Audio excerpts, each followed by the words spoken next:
This is Brian Drummond here, the OG voice of Vegeta from Dragon Ball Z, and you're watching Anime Secrets. It's over 9,000!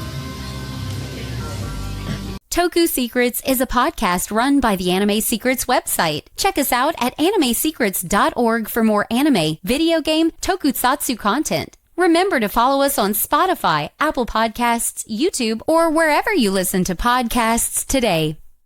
Oh, yes! This is Goldar, and you're listening to Toku Secrets Podcast. Don't tune us out, tune us in. Welcome to Toku Secrets. Join us as we journey into the marvelous world of Super Sentai, Kamen Rider, Power Rangers, and many other tokusatsu. Get ready for the adventure of a lifetime. It's Morphin time! Link to the Morphin. I'm Nathan Desai, the dazzling adventurer, Spoken Silver. I'm Patrick Allen, I'm Shinken Red. And I'm Rizwan Merchant, Gokai Red. And I'm Anthony Davis, also known as Curie Green.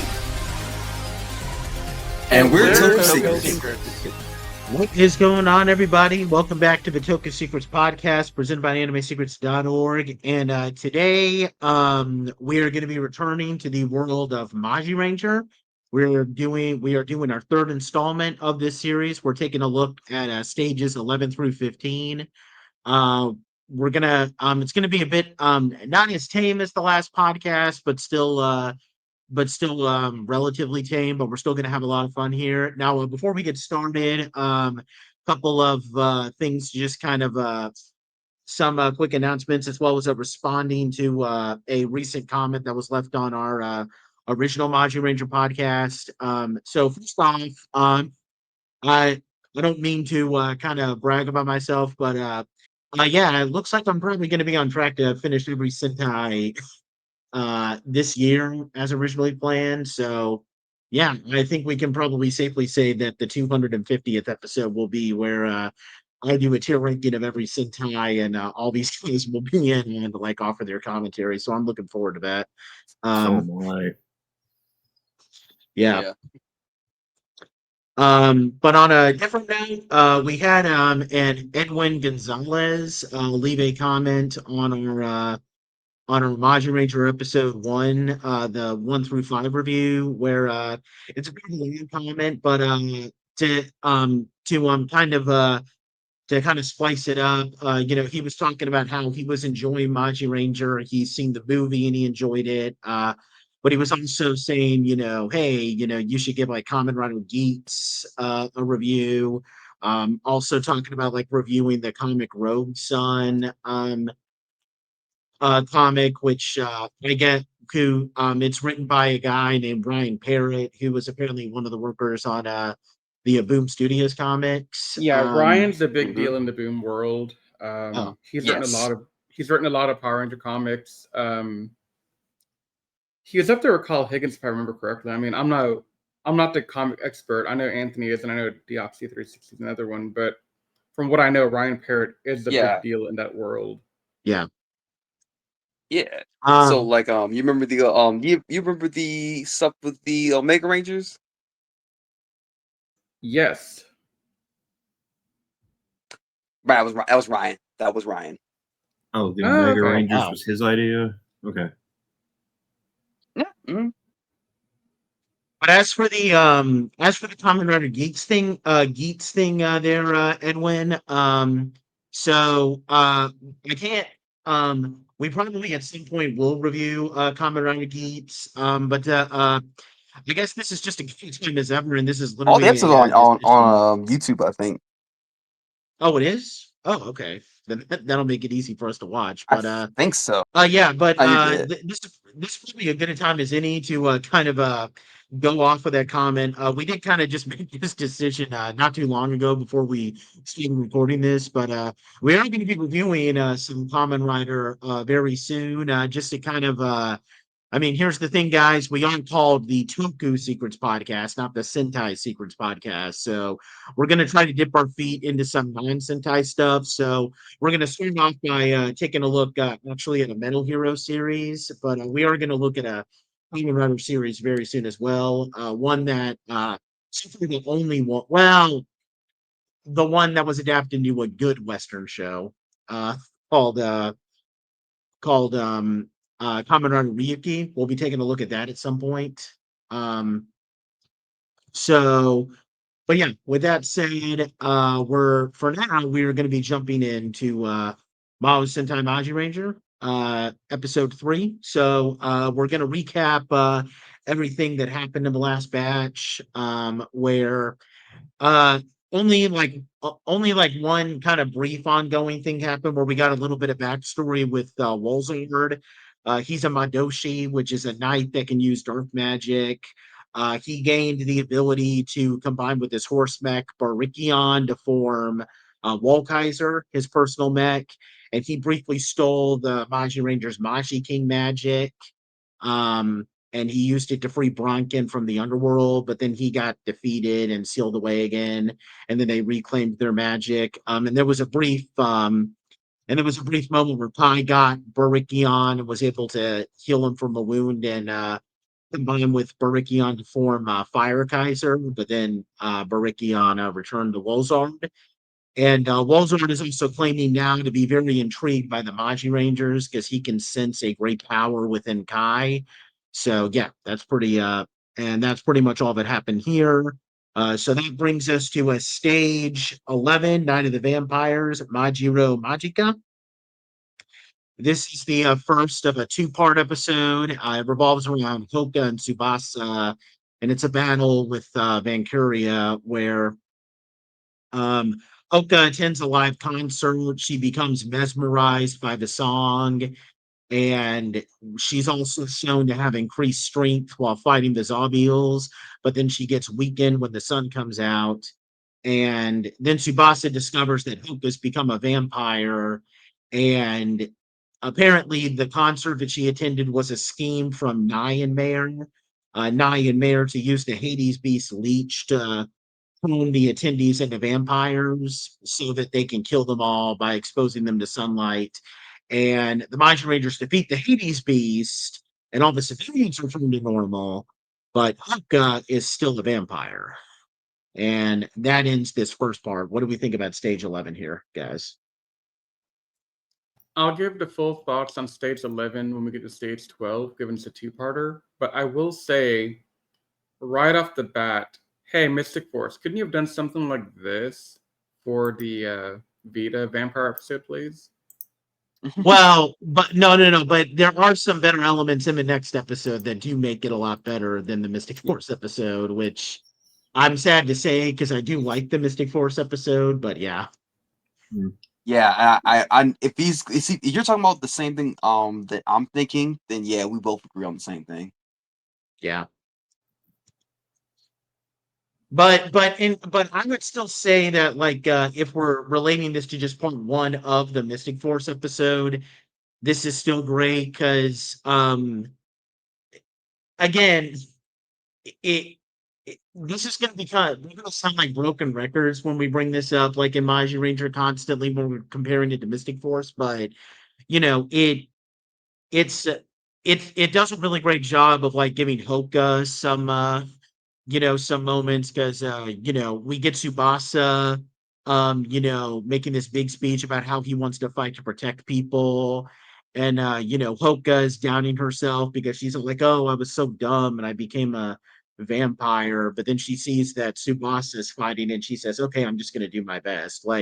Because they're siblings, it just works a whole lot better because Vita and Chip, they're being characters and they work off each other, but they didn't have that sibling bond that Tsubasa and Houka have here. But Patrick, did you want to add something?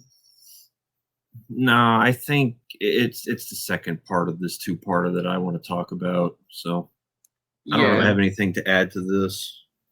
Yeah, I agree with that. I think this was a solid one, though. I'd probably give it an 8. 7. Yeah, it needs part 2 to be an 8 for me. So Okay. 7.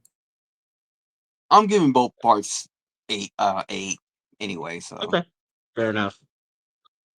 Okay, now we have stage 12, the Mark of Determination, Maji, Garuma, Maji, Majika. This is the continuation of the episode where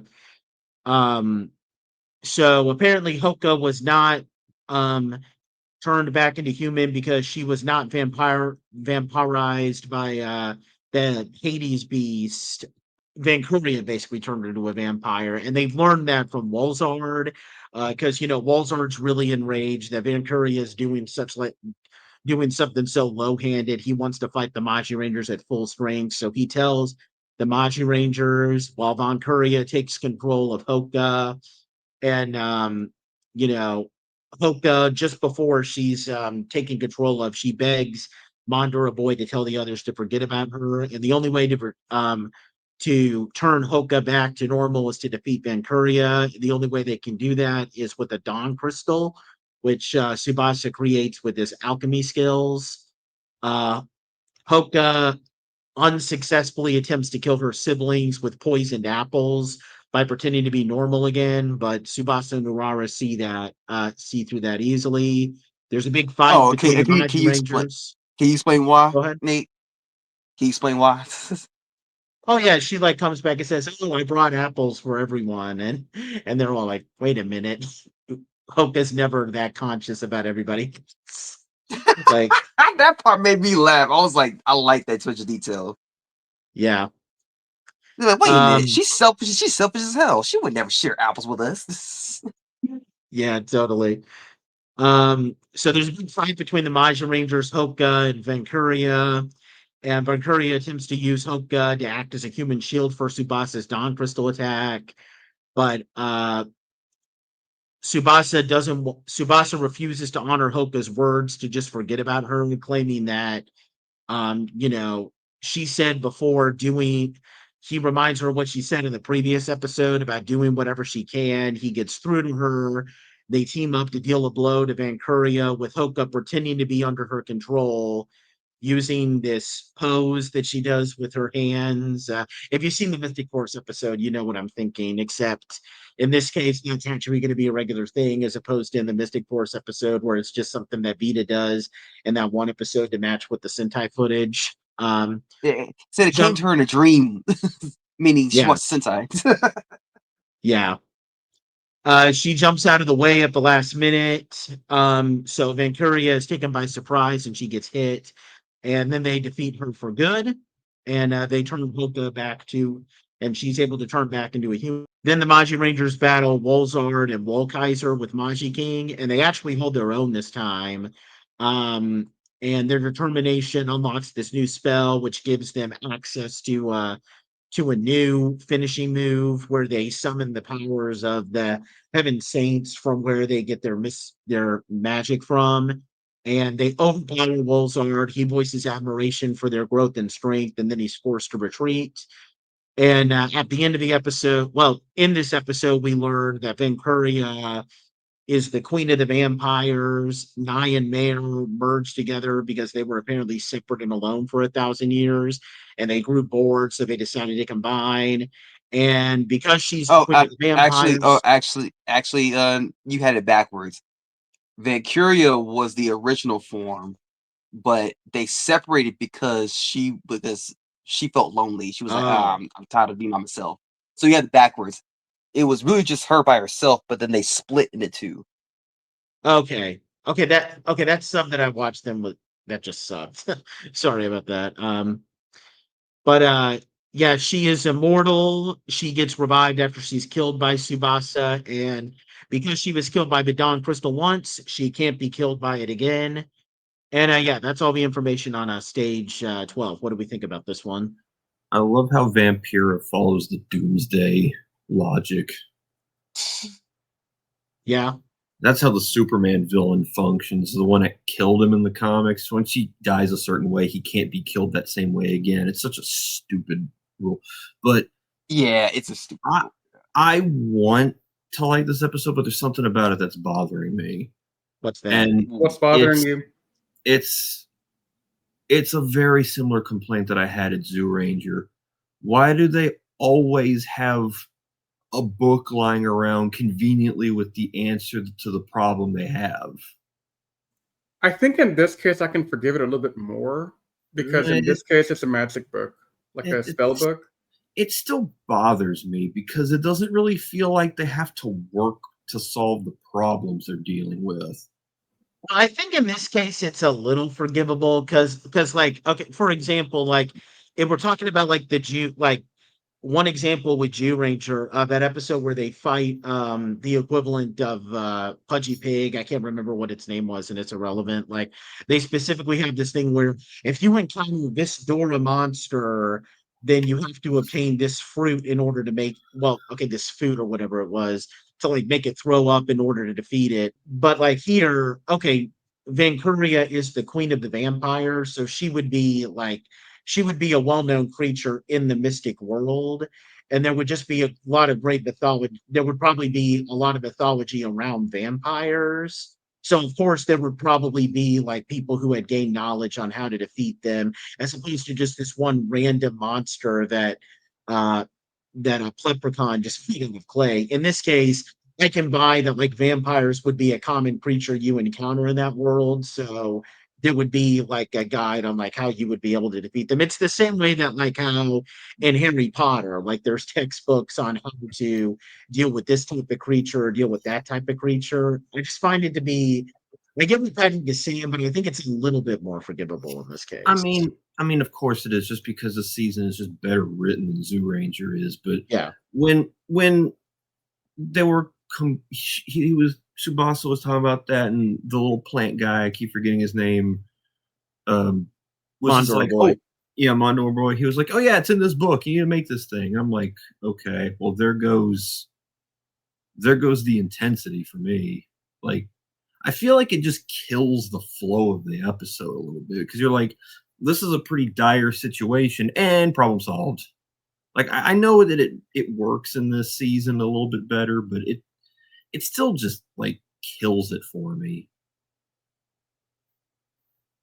I wish that maybe not have Mondra Boy there and then have them try to scour through the books.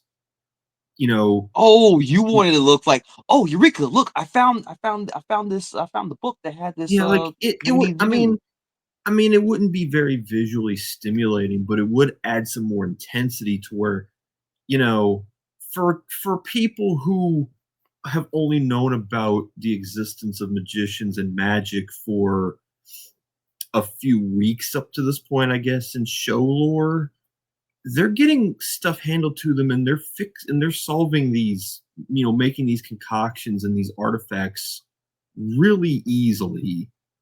I wish that they had like their skills as magicians grew over time throughout the season. I feel like they're too good too fast, and I think this is kind of just like a culmination of everything that's been bothering me with this season so far.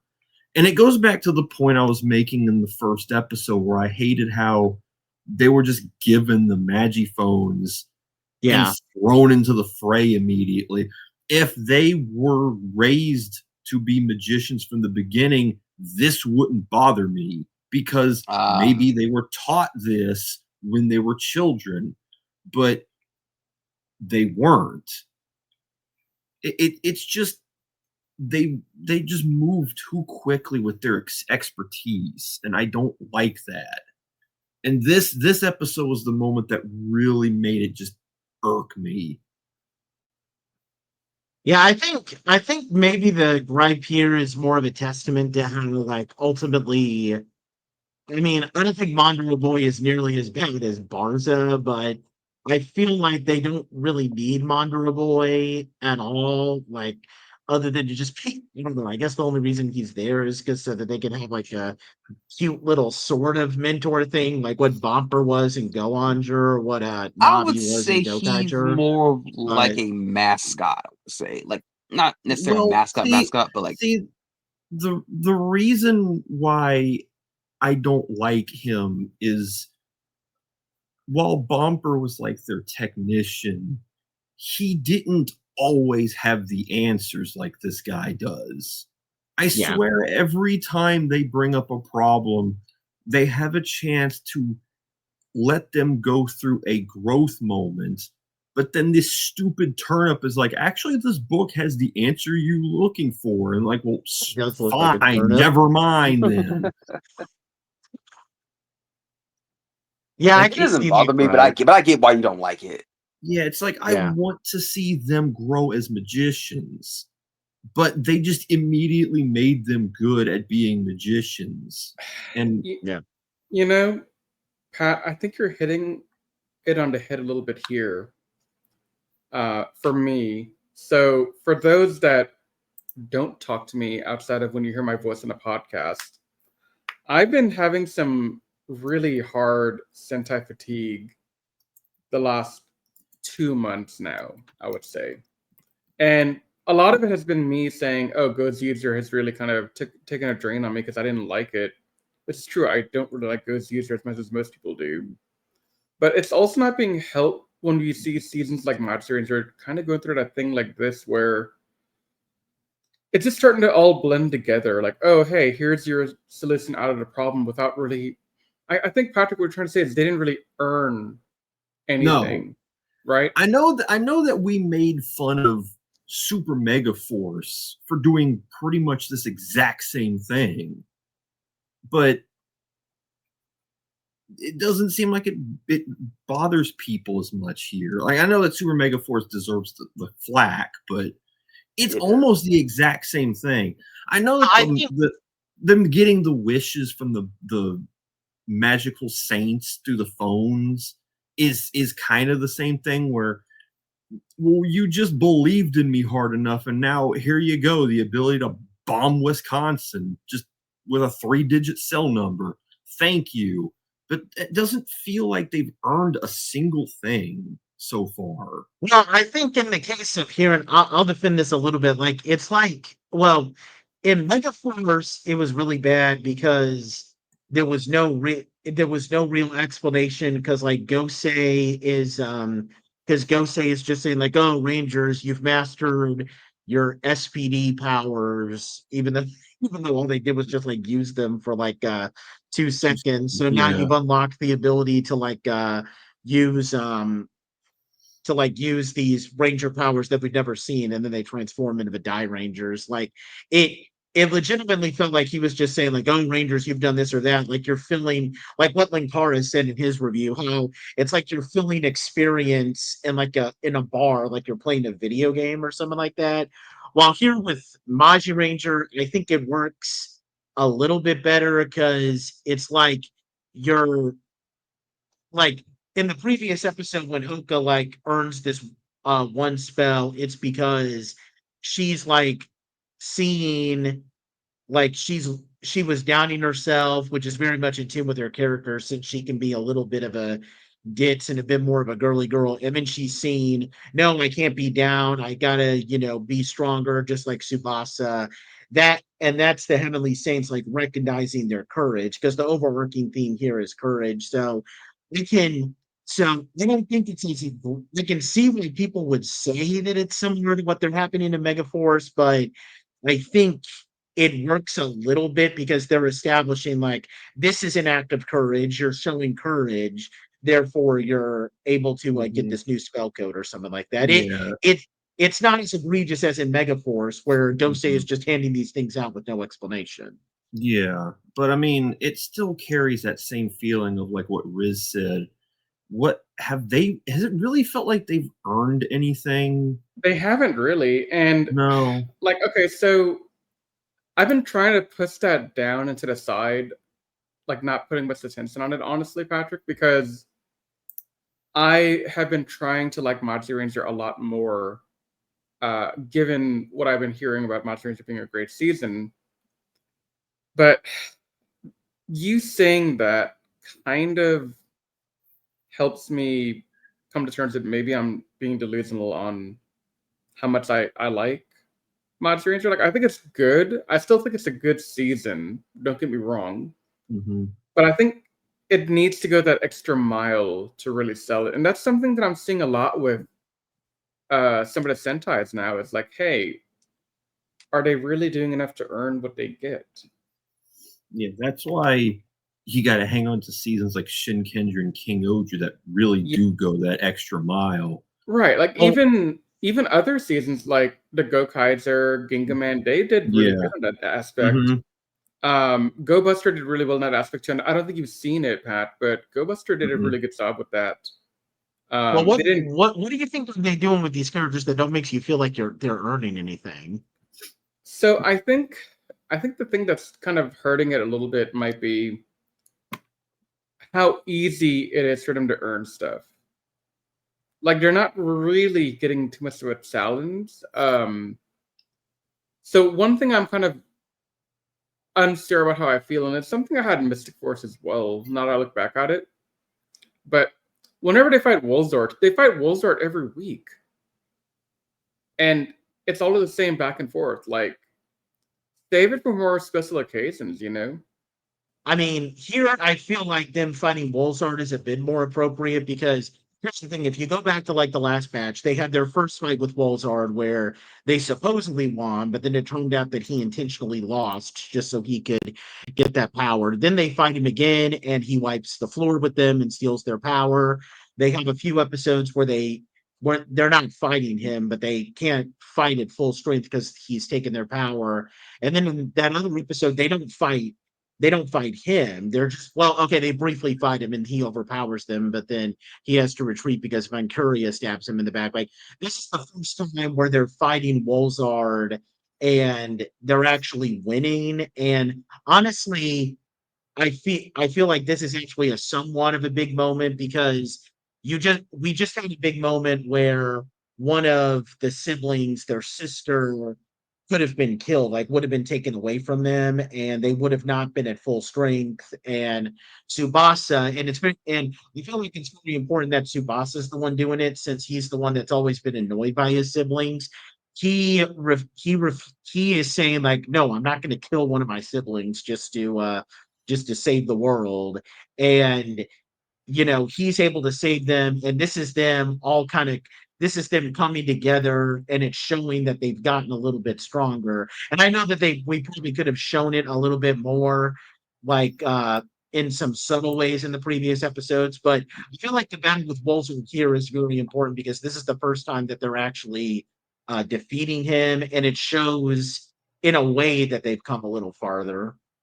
But and to go back with the whole like they're so easily earning things. Again, the reason why that doesn't bug me as much is because the spells that they use, like they don't feel like they're not like regular power up things. I mean, we're gonna get a sort of kind of ish power up one in the next episode, so I guess that kind of counts. But aside from them gaining the ability to form Magi Dragon and then later Magi King, those were the only two power ups that they've had. Other than that, it's just spells that like do simple things to like help them deal with the monster of the day. So it doesn't bother me as much here because in Megaforce, when Gosei was giving out power ups, it's all like, here's Ultra Mode, here's some new Zords for Jake and Gia, here's some new Zords for Noah.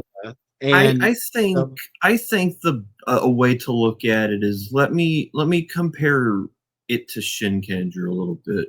The episode where Takaru was trying to use the Recadizanto cannon disc, they showed several scenes of him staying up late at night, torturing himself, trying to control that disc to where they could use the cannon. He went through a lot of physical and mental training to master it. If Magiranger just did that, they would have been like, yeah, you finally, did teamwork properly and didn't get in each other's way.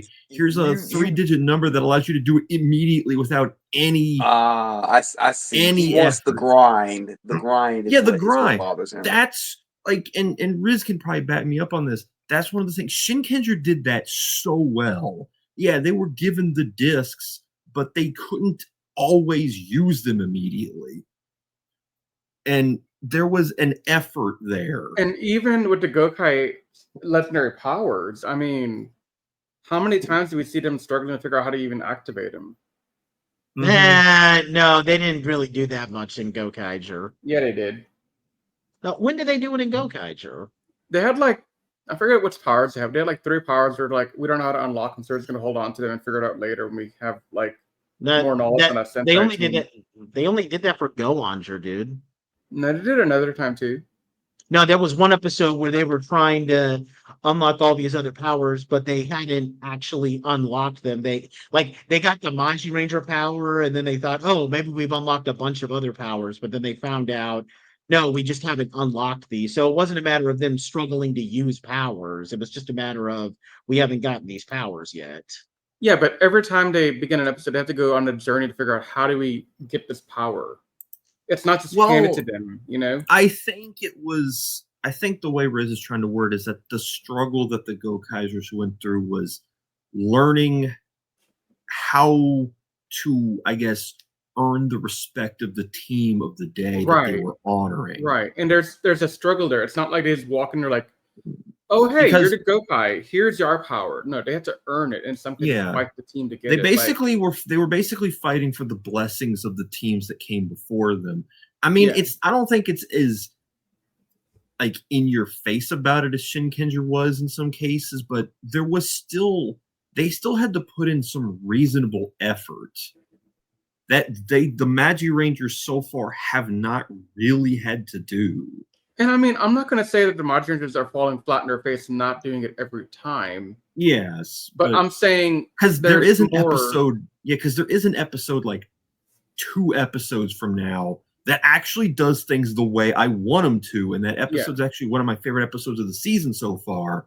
Yeah, and I feel like the next batch, I don't want to spoil anything, but I feel like the next batch might actually kind of help this problem just a little bit, but we'll see how we feel about that. But I can still see how up to now, it does feel like getting handed most of the stuff. So I can see that. I don't think it doesn't bug me as much as Megaforce because I feel like they're trying to give a reason for it. That's why I'll defend it a little bit, but I can still see the gripe that you guys have with it. Mm-hmm. Yeah.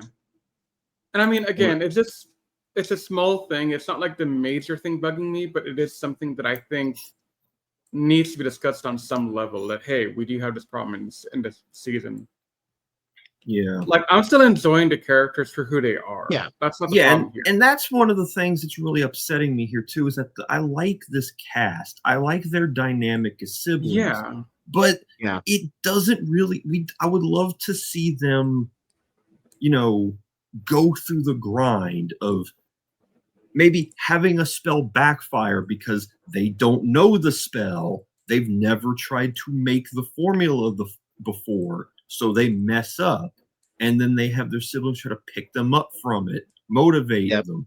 But this stone that Tsubasa makes here to attack Vampira or whatever, we don't even really see him strain to make. We don't even see him making it. He just has it.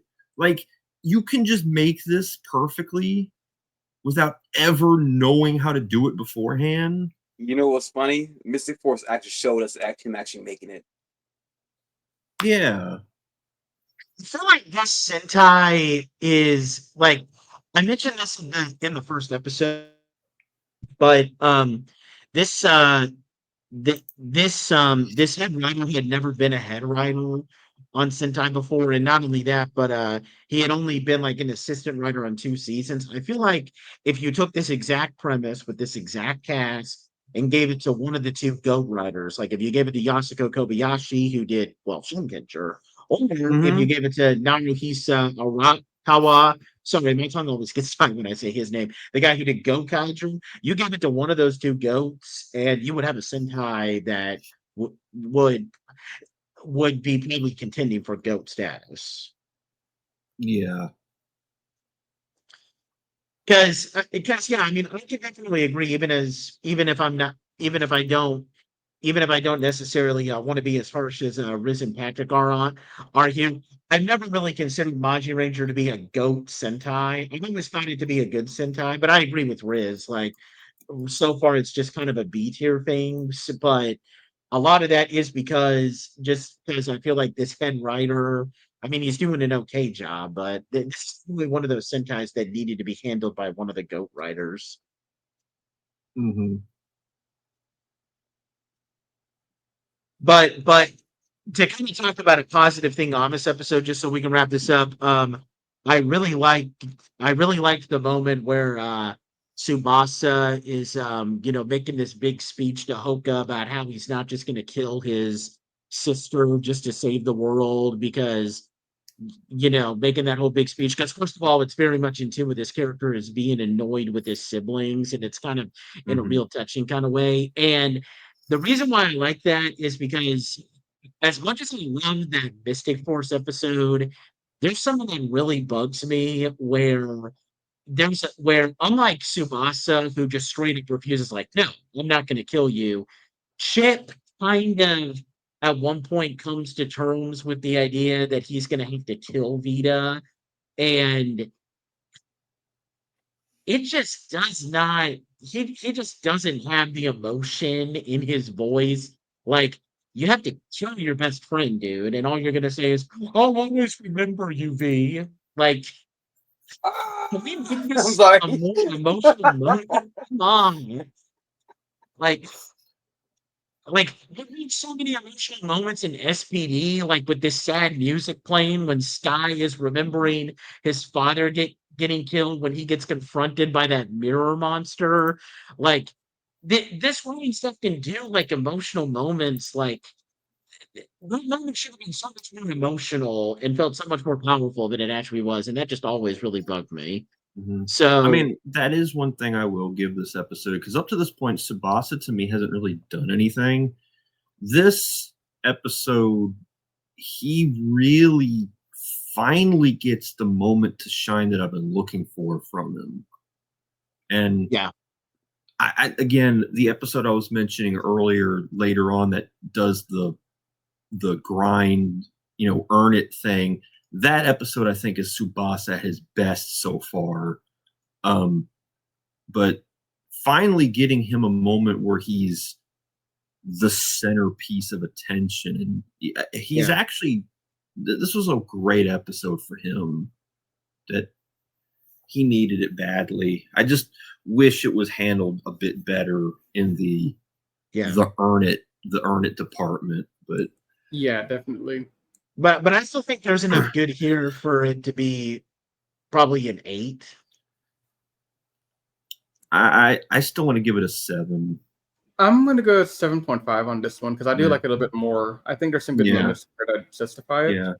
This is one of those instances of the characters and their relationships is what's carrying this. Yeah, Kind of 100%.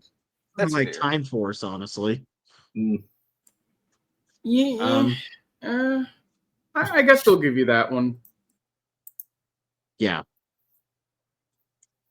All right, next up we have stage 13, If I Were Mother, Jinga Majuna. This is kind of a flimsy 3-part episode, because it's kind of, these episodes are kind of connected, but they're also kind of not. But regardless, this is an Urara centric episode where hard financial times fall on the Magirangers, and that causes Urara's motherly instincts to send her overboard as she tries to keep the family stable. Now, some big things there are some things that happen here. So Bronkin gets angry at Wolzard being defeated by the Magirangers, so he unleashes his most powerful Hades beasts, the 3 solitary confinement Hades beasts, Ogre, Ghoul, and Skeleton. Um, Vancuria also reveals to the Magirangers that Inverja's plan is to obtain the gate key. It's being held by somebody on the surface world, so they're going to use it to open the gates to the underworld, so that basically all of Inverja can storm the surface world. The first of the 3 solitary confinement Hades beasts, Ogre, is defeated in this episode. And this episode was not adapted into Power Rangers Mystic Force, and neither was Ogre. Ogre was not in Mystic Force. What do we think about stage 13? Was I missing anything in this episode, or did this episode just not feel like anything? aside from the whole thing with the gatekeeper stuff, this Yeah, episode was literally because just more filler. Because if it's meant to be a part of a 3-parter, it feels like a filler episode. It Yeah, did. that's why I'm calling this like a flimsy 3-parter. Like, there's technically like an ongoing battle with monsters, but it's not actually like a 3-part. It's like that. It's like that saga of Lightspeed Rescue where you had that. Where you had like those 3 like angel monsters. Although even then, I guess that was kind of an ongoing thing since that was all part of Ryan's Cobra arc. But they it okay, maybe that's not the best comparison, but yeah, No. it's just one of those cases where you introduce these 3 powerful monsters, but they're otherwise filler episodes. Mm-hmm. Sorry, were you going to say something, Riz? I was gonna say I was very amused by Urara's motherly instincts to try and save money in different ways. I thought that was really fun. Yeah. So while this is more of a fillery type of thing, and it was loosely connected, I'd still rate this one pretty highly just for the Urara moments. Yeah, it just feels like for the episode that's supposed to introduce what are supposed to be 3 pretty rambunctious Hades beasts, there's just no fanfare with it. Yeah. Yeah, I kind of wish that they, I don't know, like to bring up those monsters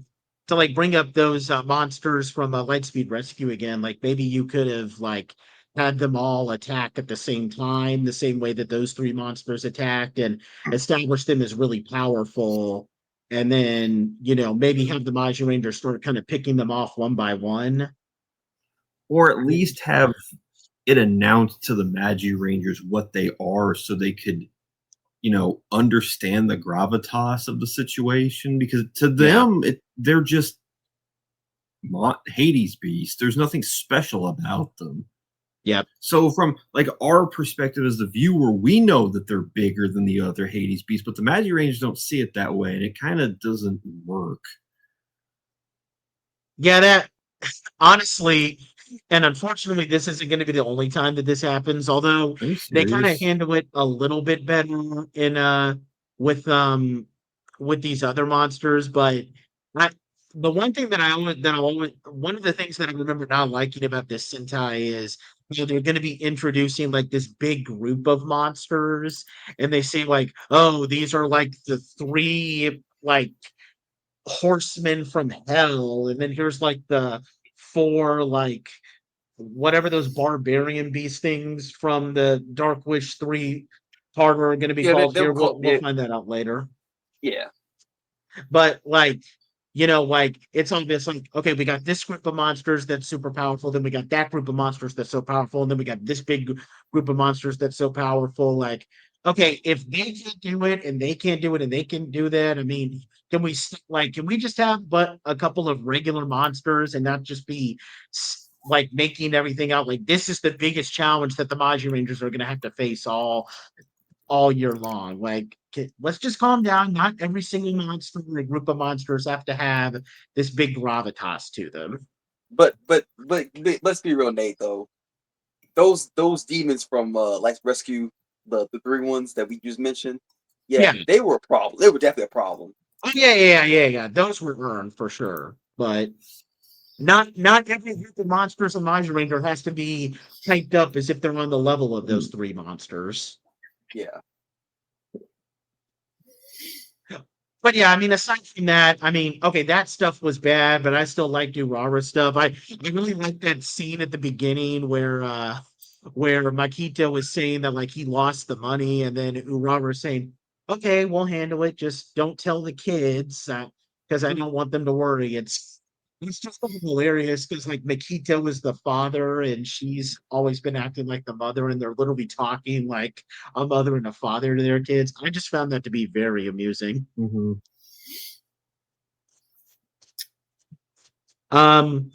But yeah, honestly, I mean, given how this might be rating it a bit high, but and I do get the problems with the monsters, but I'm a real big fan of Urara's character, and I thought this was great for her. So yeah, I might probably an 8, maybe. Yeah, I'm gonna keep my 7 streak alive. Aren't you a simp for blue? Yeah, I totally am. And that's why you're giving this an 8? Yeah, totally. Yeah, and you can call up Kotoha and tell on me. I don't care, man. Okay, An 8 for Nate. I will call Madam Kotoha and I will call Madam Blog Ranger. Because we had there's an agreement. Kotoha and Miss Blog Ranger. Now you got a third. You got a side piece going here. Well, what can I say? I guess I'm a playboy. You really are. But yeah, I'm gonna go with an 8 on this because I think Urara deserves it. Yeah. Yeah. And Anthony? I think I'm gonna give it an 8. Because like I said, I enjoyed the episode. That was hilarious. Like the stuff with the monster was not amusing at all, but hey, I enjoyed the stuff with the family. And, hey, shout out to my boy Tsubasa for being goated and managed to win them a year's worth of rice at the end of the episode. That was awesome. He probably beat somebody up to get it. Knowing him. Tsubasa. That sounds like something he'd do. All right, next up we have stage 14, Burn Punch Jiru. This is the second part of that battle with the monsters. It's a Kai-centric episode, but basically a filler episode where Mikito and Tsubasa get incapacitated and Kai has to take their place in a boxing fight, which interferes with his date with Houka, who you might recall was this recurring character classmate of his that he has a crush on. We get the debut of the Machi Punch. They're these 2 red boxing gloves that get summoned by a Magiranger. We'll see them use them for several episodes later in the series. If you watch Mystic Force, they were called the Mystic Force Fighters. We see the second of the 3 Hades beasts from the previous episode get destroyed. In this case, Ghoul. This episode was not adapted into Mystic Force. They did take the suit for Ghoul, but he only appeared in original footage. So no Sentai footage of him was used. And that's all the info for stage 14. What do we think about this one? This is the episode I was talking about in my big rant earlier. Having Tsubasa break his hand, and then he's like, okay, Kai, you need to do this. And he goes through a training sequence and, leaves. Tsubasa, wears his hand down. And then Kai comes back and they have this heavy thing where he's motivated. Like, these 2 have been at each other's throats most of the season because, they're polar opposites from one another. But seeing these 2 have like a real bonding moment over Tsubasa believing Kai can do this because he's a football player. He's got good footwork, and using that to get in close. Like, this is the kind of thing I'm talking about. So when he got the gloves, it genuinely felt earned because he trained, those maneuvers to get in close. And this episode was perfect. This is the kind of thing I want to see. The actual grind to get what they need to win. This is a 10 for me. I'm sorry. Oh, wow. High praise. Wow. I can agree with it. This is a 10.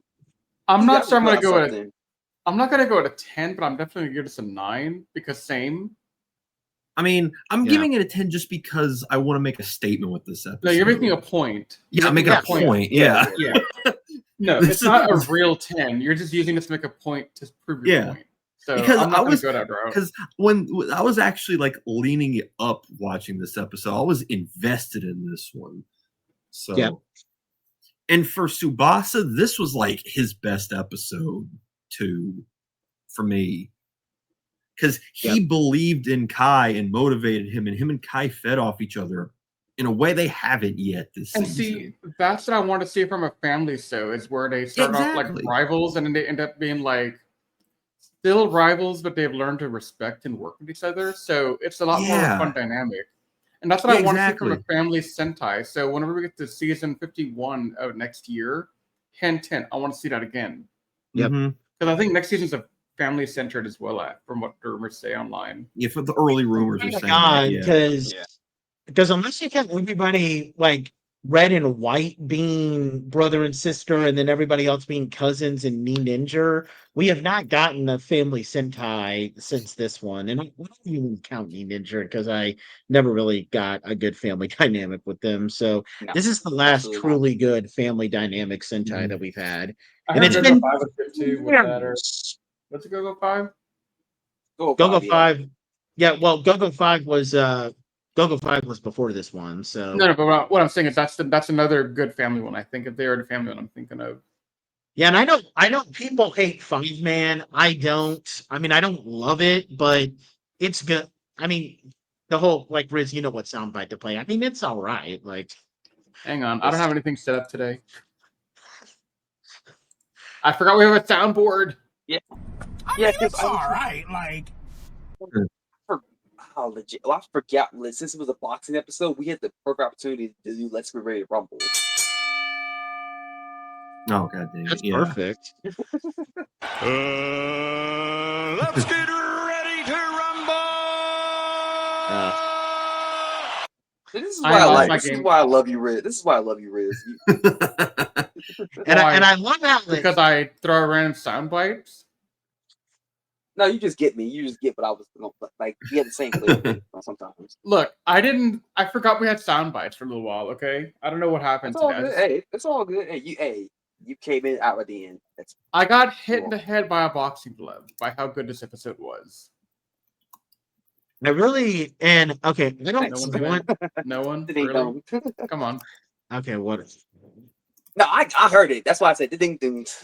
Yeah, Oh, that's the next soundbite I need, guys. that would be a good soundbite, Dad. Yeah, I really hate to say this just because it sounds like I'm bad mouthing Mystic Force, and it sounds like I'm bad mouthing the best character in that show, but like so in Mystic Force, they don't, like I said, they don't adapt this episode. They instead adapt the next episode as being the big debut for the Mystic Force fighters. And it's just whittled down to an episode where Xander learns his lesson about how it's all about what's on the inside and not about what's on the outside. And here's the thing, I like that episode. You know, it's the episode where he gets turned into a tree and a bunch of people, and they all start making a bunch of dad jokes at his expense, like, hey, leave Xander alone. But see, it was a good episode, but this episode just handles it a lot better because we see the grit that Kai has to go through. And on top of that, it's a boxing themed episode. So it makes sense why you would get a bunch of boxing gloves as opposed to Mystic Force, where he just has boxing gloves because, well, I It mean, came it out of came from the nowhere. Sentai footage, so they need it there. Although I will say that when Xander said "float like a butterfly, strong as a tree," that kind of I kind of giggled a little bit. I kind of giggled a little bit. Yeah. So I was like, that's funny. I mean, it's not a bad Mystic Force episode, but this is just a little bit better because the whole boxing theme and the whole just seeing what Kai had to go through to earn it, it feels so much more well earned here, like what Patrick said. Mm-hmm. And wouldn't you know, I I'm agree actually with that. seeing this right now. This episode was written by Naruhisa Arakawa, aka one of those GOAT Sentai writers we were talking about. So, is there a possible way we could just go back in time and make him the head writer of this Sentai? Because What Sentai did he write? like this, he did he did Abba Ranger, Deca Ranger, Gokaiger. He did Kira Major. Like he did a lot of I mean, not everything that he did was amazing. Like I think Deca Ranger is incredibly overrated, but he still wrote some pretty good stuff. Okay, that explains the quality of it then. Yeah. Yeah.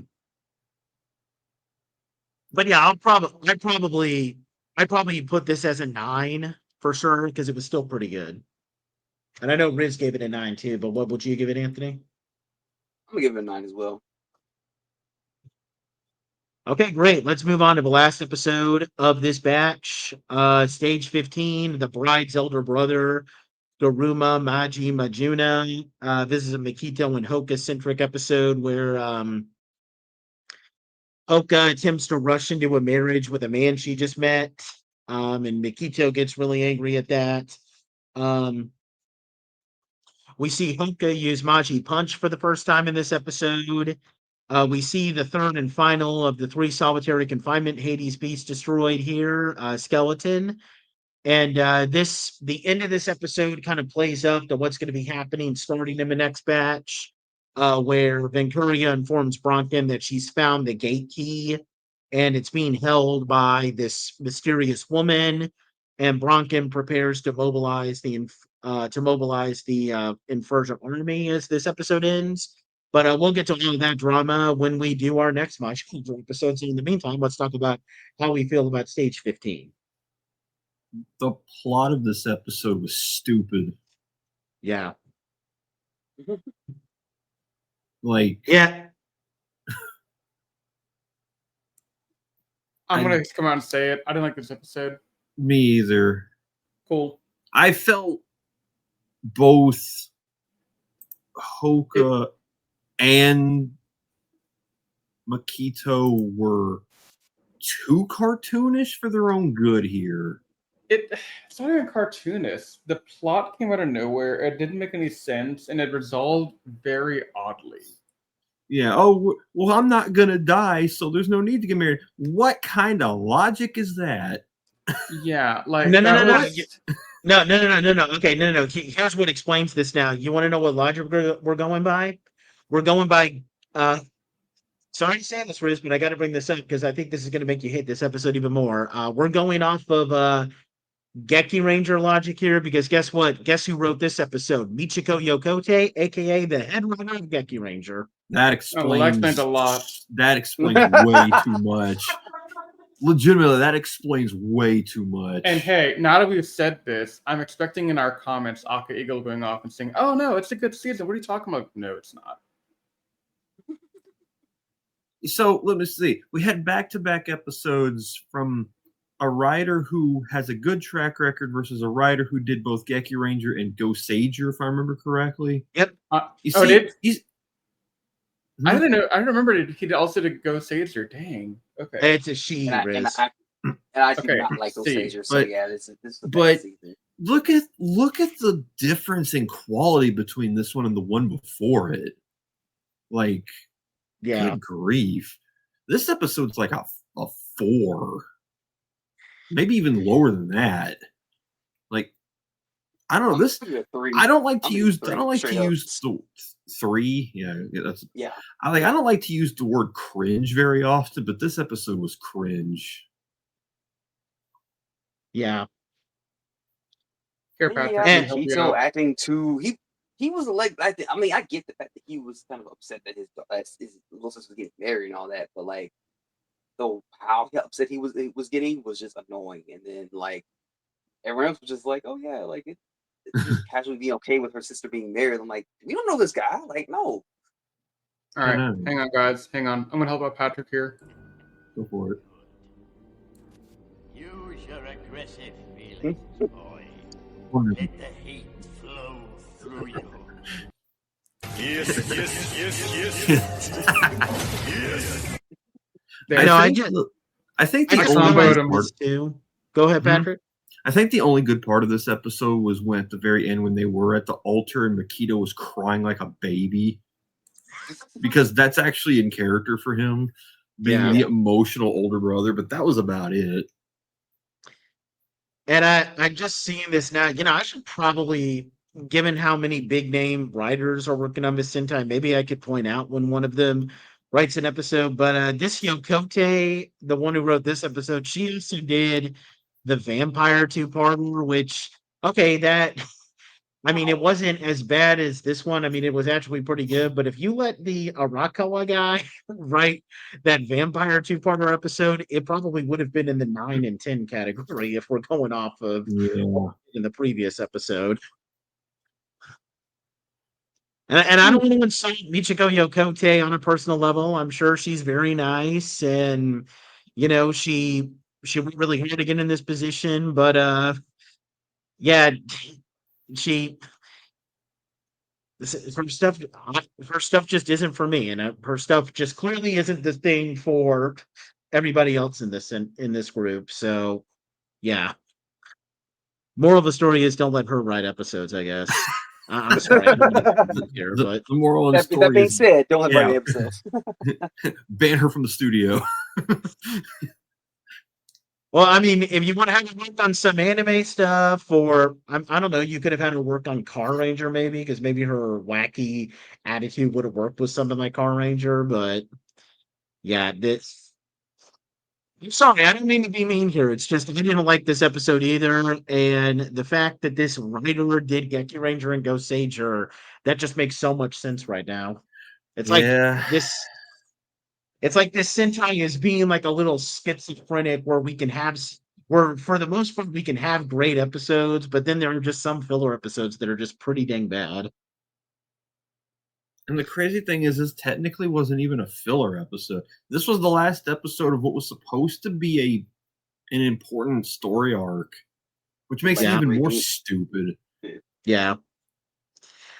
But the good news is that when we get into the next batch, we'll actually be getting into some of the good stuff. But before we wrap up, anybody want to give any closing thoughts here? I mean, it's all right. Like, perfect. That's but yeah. Okay, cool. Good to know. But yeah, when we return for episode 4 of Magiranger, folks, we will be taking a look at episodes 16 through 20. And that's when a lot of the good stuff is going to be coming for you guys. We're going to be seeing a massive shift in the villain dynamic. And at the very end of that batch, we are going to be introduced to our 6th Ranger. We're going to have a lot of exciting stuff with you guys next time when we return to Magiranger. And we hope you guys will join us for all of that. We'll also be returning to a Go Juger at some point very soon. And we got a lot of other stuff planned for you guys, for better or worse. Just go back to the beginning of this podcast where we kind of announced some of the other non-Sentai stuff that we're going to be covering soon. But yeah, we will return to you guys when we take a look at Magirangers 16 through 20. We hope you guys will join us for that. But until then, bye for now.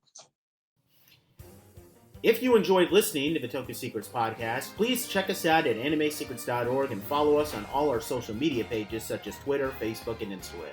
And also feel free to check out our other podcasts, including Anime Declassified and the Jedi Squadron. You can also leave us any feedback you'd like to offer us directly on our website. If you're listening to this on Spotify or iTunes, we thank you so much, and please leave us a rating out of 5 stars. If you're watching this on YouTube, please subscribe to our channel if you're not already subscribed, and leave any comments down below, as we love to take the time to read comments left on our channel and give our fans, shout-outs. If you have any seasons of Super Sentai, Power Rangers, or other tokusatsu shows that you'd like for us to check out, please don't hesitate to say so in your feedback. With all that said, we thank you so much for taking the time to listen to our podcast, and we will see you next time as we continue our never-ending journey through the world of tokusatsu. But until that time, you all stay safe, we love you, and may the power protect you.